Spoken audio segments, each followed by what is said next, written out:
Allora, facciamo un po' di storia del Centro Regionale Trapianti.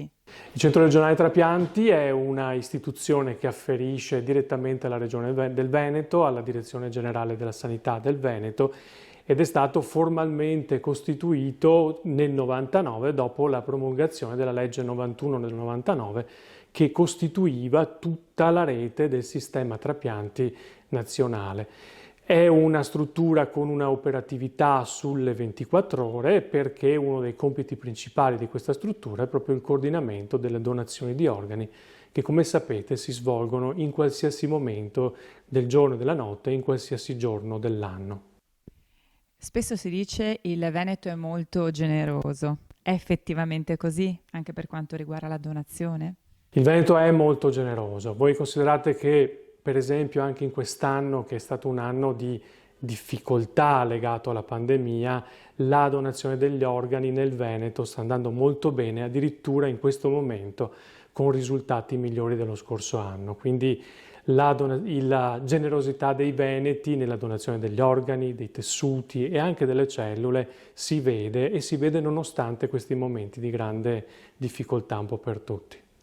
E possiamo fare anche un distinguo e parlare di midollo osseo? Qual è la situazione? Allora, il Veneto nel corso degli anni si è distinto per una storia nella donazione del midollo osseo che è veramente molto importante. Pensate che i donatori del Veneto rappresentano il 15% di tutti i donatori che sono iscritti nel registro nazionale dei donatori, registro la cui storia comincia nel 1989. Nello scorso anno nel Veneto i donatori di midollo sono stati 4.500 e quest'anno sono circa 2.000.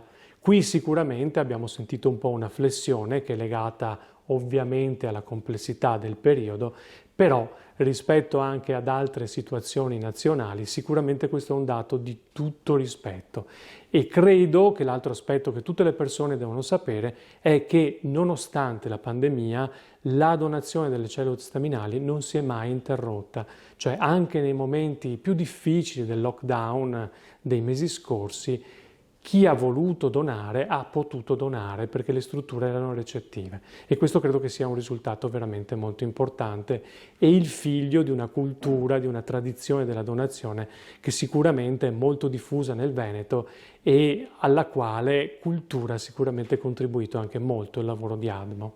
A questo proposito, la battaglia da vincere forse su questo versante è quello della comunicazione? Assolutamente sì. Io credo che ci siano due messaggi che si devono dare in questo periodo. Il primo è un messaggio che viene da un'osservazione comune. Questo periodo ci ha insegnato una cosa. La pandemia ci ha insegnato che le nostre scelte influenzano moltissimo la salute degli altri. Se io scelgo di rispettare le regole, di indossare la mascherina, di rispettare il distanziamento, tutto quello che sappiamo bene, non solo proteggo me stesso, ma soprattutto proteggo anche gli altri. Beh, in qualche maniera questo è un grande messaggio, se volete, di senso civile e anche di solidarietà. Ed è esattamente lo stesso messaggio della donazione. Nel momento in cui io scelgo di diventare un donatore, so che sto facendo qualcosa che non ha un impatto solo per me, ma soprattutto un impatto sulla salute degli altri.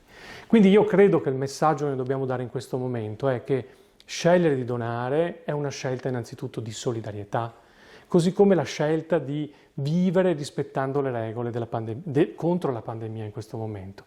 E scegliere di donare è una cosa che si può fare in assoluta sicurezza. Chi sceglie di donare entrerà in un percorso in cui sarà protetto, tutelato e sarà rispettata assolutamente la sua necessità di salute. Quindi io credo che sia questo il messaggio importante da dare. In fondo lo sintetizzo con una frase: non fermiamo la solidarietà, anche in questo momento. L'unica cosa forse diversa ad oggi è che bisogna prenotare per andare ai centri. Certo.